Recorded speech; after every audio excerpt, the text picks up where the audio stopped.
Olá, meus amores! Tudo bem com vocês?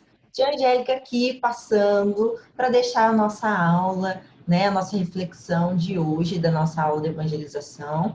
Nós fizemos o nosso encontro online com as crianças, mas a gente teve alguns probleminhas no computador e a tia não conseguiu gravar. Então, assim, eu estou passando por aqui para gravar a aula para vocês não perderem esse conteúdo que é tão importante, né? E hoje na aula nós tivemos lá a tia Lúcia, o Robson, a Bia, a Nanda tocando, tivemos alguns amiguinhos presentes, mas infelizmente não deu para deixar a aulinha gravada, tá bom? Então vamos lá? Hoje nós vamos falar sobre um tema muito importante e que se fala muito, que são os milagres de Jesus, tá? Logo depois do vídeo, dessa aulinha aqui, a tia vai mandar para vocês dois videozinhos de duas narrativas, de duas histórias que é contado lá na Bíblia, que aconteceu na época de Jesus, que foi dois milagres que Jesus fez, né? Um deles foi quando Jesus caminhou sobre as águas, né? O outro foi quando Jesus né, graças a Jesus, teve uma pesca que eles chamam da pesca milagrosa, né? Que lá os pescadores, né? Porque muitos dos apóstolos, eles eram pescadores. E eles passaram a noite no mar e não conseguiram pescar nada. E aí, no dia seguinte, eles estavam com fome. E aí, Jesus perguntou a eles, onde estão os peixes? E um deles disse, Jesus, nós ficamos a noite toda e não conseguimos pescar nada. E Jesus disse assim, vá lá e jogue a rede, né? E quando eles jogam a rede, vieram tantos e tantos peixes que quase derrubou o barco. Eles tiveram que chamar outras pessoas, outros barcos para conseguir carregar os peixes, que foi alimentar muitas pessoas. Então, assim, essas histórias que a gente escuta de Jesus, né, são histórias que a gente fica pensando, nossa, será que Jesus tinha poderes mágicos, né? Como será que ele fazia isso? Nós vamos estudar um pouquinho esses acontecimentos. Por quê? Nós, espíritas, nós temos que ter uma outra visão, porque o espiritismo explica as leis. O que Jesus estava fazendo era um milagre, né? Era um milagre no sentido de que a gente não entende. Como que Jesus fez isso? Como que Jesus conseguia fazer com que a pesca fosse uma pesca tão boa, que os peixes fossem até a rede dos pescadores, né? Como será que Jesus fazia para curar os doentes, né? Curar aquelas pessoas que eram cegas, aquelas pessoas que eram paralíticas, não conseguiam caminhar. Jesus chegava, colocava a mão sobre a cabeça delas e elas saíam caminhando, né? Como num milagre. Mas nós vamos ver aqui, que a tia Angélica vai compartilhar com vocês uns slides que eu preparei, bastante especial para a gente aprender e para a gente refletir sobre esse tema que é tão interessante, né? Então vamos lá, os milagres de Jesus. Como nós acabamos de conversar, algumas coisas que aconteceram com Jesus, que a Bíblia conta, são coisas que a gente não compreende, né? Uma delas foi quando Jesus caminhou sobre as águas, né? Nesse momento, vocês vão ver lá no vídeo que a tia mandou, que Jesus está caminhando, né? E ele vai em direção a um barco que está cheio de pescadores. E Pedro, que era um apóstolo de Jesus, também estava lá nesse barco. E ele também quer caminhar sobre as águas. E Jesus diz a ele: venha, Pedro, caminhe sobre as águas. E Pedro começa, assim que ele dá os primeiros passos sobre a água, ele começa a afundar, né? E é quando Jesus se aproxima e ajuda o Pedro para que ele não se afogasse. Então, assim, essa é uma das narrativas, né, de Jesus dos milagres. Como a tia Angélica disse, Jesus curou os cegos, né, alguns cegos de nascença. Jesus curou doentes e até tem algumas histórias lá na Bíblia que contam que ele ressuscitou pessoas que já tinham desencarnado, né, como Lázaro, que já tinha morrido há mais de 4 dias, há 4 dias mais ou menos, e Jesus consegue trazê-lo de volta à vida. Jesus também transformou água em vinho lá nas bodas de Caná, na Galileia. O que são bodas, gente? É uma festa de casamento. Jesus foi até essa festa de casamento lá em Caná. E naquela época, durante os casamentos, era muito importante que a família, né, dos noivos servisse vinho. Então, todo mundo tomava muito vinho naquela época. E o vinho tinha acabado, né? O casamento mal tinha começado e o vinho tinha acabado. Foi quando Maria, mãe de Jesus, vai até ele, né? Porque ela sabia que Jesus tinha poderes especiais, né? E diz a ele que o vinho acabou, as pessoas estão esperando, né? E aí Jesus, naquele momento, ele pede para que as pessoas ali enchessem as vasilhas com água. E quando essas vasilhas foram todas cheias de água, ele disse: sirva a água, né? E quando eles vão servir a água tinha se transformado em vinho. Essa é uma história muito famosa, né, dos milagres de Jesus. Outra história bastante conhecida é a multiplicação dos pães e dos peixes, né? Que tem um momento lá na Bíblia que eles contam que havia uma multidão de pessoas que estavam com muita fome, né? E não tinham o que comer. E tinha apenas 5 pães e alguns peixes ali. E Jesus pede para que eles trouxessem os pães e os peixes e ele multiplica, como um passe de mágica, ele multiplica os pães e os peixes e consegue alimentar uma multidão. Olha aí, né? Isso está na Bíblia e dizem até que existem comprovações científicas de que isso aconteceu, né? Mas você sabe, né? Já parou para pensar o que é milagre, né? Tu falar os milagres de Jesus, Jesus fez milagres, mas o que é milagre? Vamos pensar um pouquinho sobre isso. Tia Angélica foi pesquisar e eu descobri que a palavra milagre significa admirável. Sabe aquilo que você vê e você faz assim, que a gente até toma um susto e fala, nossa, meu Deus, como assim? Como é possível? Né? É o que a gente chama de milagre. Tudo aquilo que parece sobrenatural, que parece uma coisa assim, fora do comum e que acontece e não sabemos explicar, é chamado de milagre. Sempre quando acontece alguma coisa assim que a gente fica espantado e não sabe explicar, é milagre. A gente chama de milagre, né? E olha só, para a gente entender um pouquinho, né? Como que fica essa história. A Tigele colocou essa imagem aí, ó. Tem o homem das cavernas e o homem do mundo moderno. O homem das cavernas, gente, ele caçava, ele pescava. Quando ele sentia frio, ele tinha que acender uma fogueira para se aquecer. Ele caçava animais e usava as roupas, a pele dos animais para se agasalhar e para se proteger do frio, né? Naquela época não existia internet, não existia luz elétrica, não existia carro movido a gasolina, não existia celular, né? Não existia videogame. Pensa só, se a gente pudesse explicar para o homem das cavernas o que é uma luz elétrica, será que ele iria acreditar?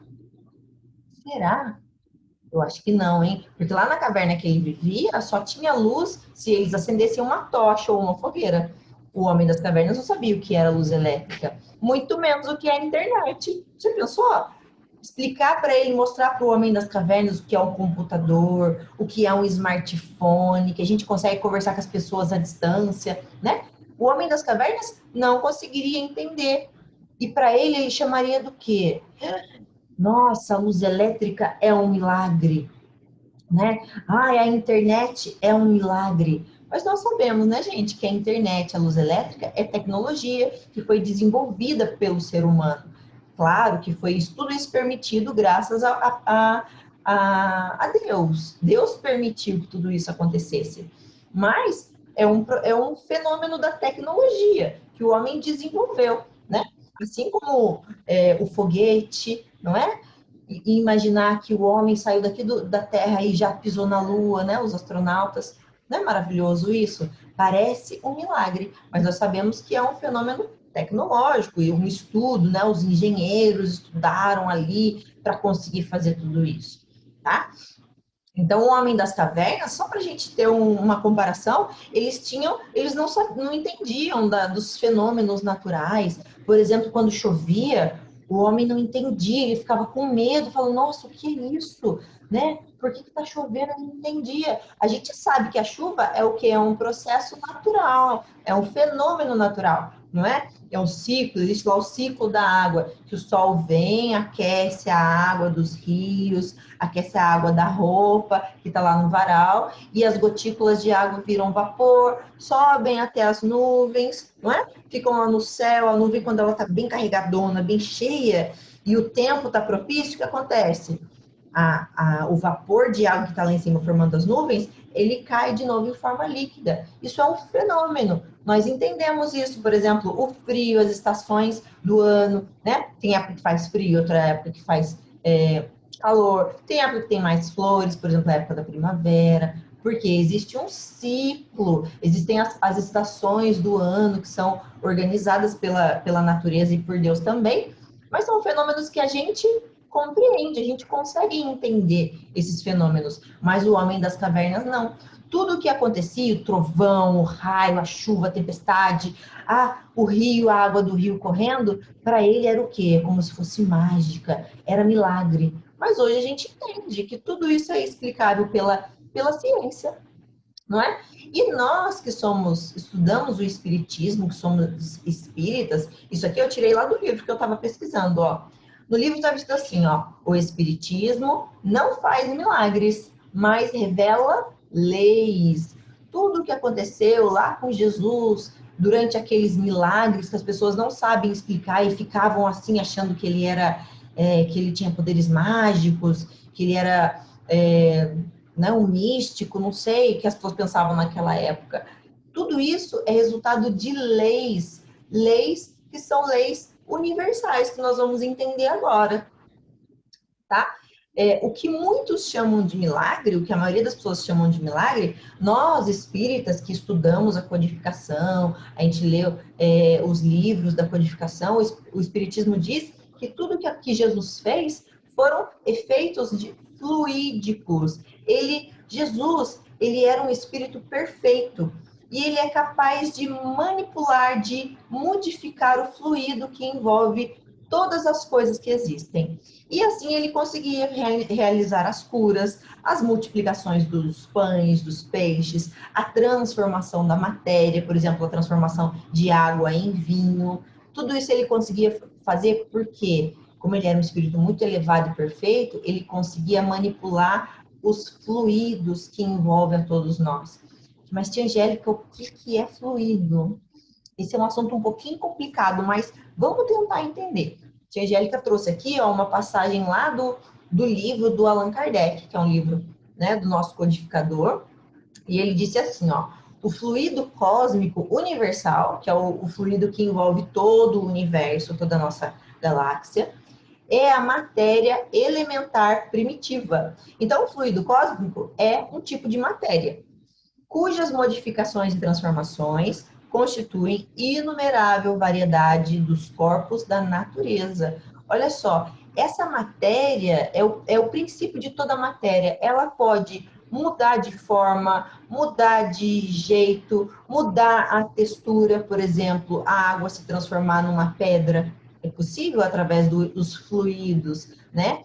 Por exemplo, Jesus, ele multiplicou os pães, ele usou o fluido daqueles 5 pãezinhos que ele tinha para criar mais 5.000 pães, né? Isso é maravilhoso, mas tudo é explicado para nós que é o fluido cósmico universal, que tudo que existe, olha só, tudo aquilo que existe no universo e foi criado por Deus, tudo aquilo que não é espírito é fluido cósmico universal. Então, assim, a gente tem o espírito, que é criação de Deus, tá? E tem a matéria. Tudo que é matéria é, olha só, criado através do fluido cósmico. E o fluido cósmico, ele forma tudo que existe. As nossas roupas são formadas graças ao fluido cósmico, o nosso cabelo, a nossa unha, né? A natureza, o ar, o fogo, a água, né? Tudo isso, as nuvens, tudo isso foi criado graças ao fluido cósmico universal que está no universo e que forma todas as coisas. Não é engraçado, por exemplo, que a água ela pode adquirir várias formas. A forma líquida, a água pode ser um gás, quando ela vira vapor, quando a gente põe a água para esquentar, para fazer café, né? Sai aquela fumacinha, porque a água está se transformando em vapor, não é? A água pode se solidificar e virar gelo, não é? O fluido cósmico, ele é assim, ele pode se transformar em vapor, em líquido, em gás, mas ele também pode mudar a característica dele. Por exemplo, a água, Jesus foi lá, transformou a água em vinho, transformou totalmente a matéria, porque ele tinha esse poder não, mas vamos dizer, Deus permitia que ele fizesse isso, porque ele era um espírito perfeito, né? Ele tinha uma função. Ele não estava só fazendo ali como num passe, mostrando os poderes que ele tinha como num passe de mágica. Não, tudo isso tinha, com certeza, um ensinamento para nos mostrar, para trazer para nós, para que a gente pudesse compreender.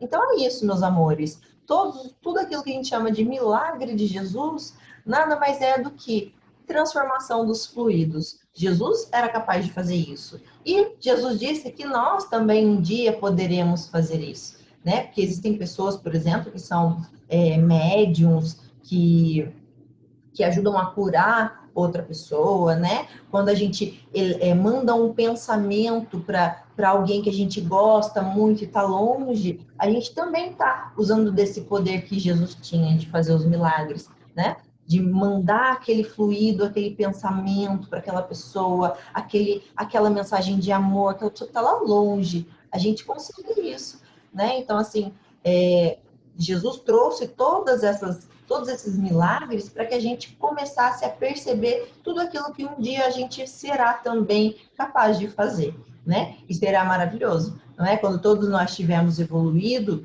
e pudermos ajudar ao próximo assim como fez Jesus. Tá bom, meus amores? Então é isso. Assistam o vídeo que a tia vai colocar aqui depois da aula, tá bom? Presta bastante atenção na mensagem. São duas musiquinhas que contam o pedacinho, né, a narrativa lá da Bíblia que conta quando Jesus caminhou sobre as águas e a pesca milagrosa.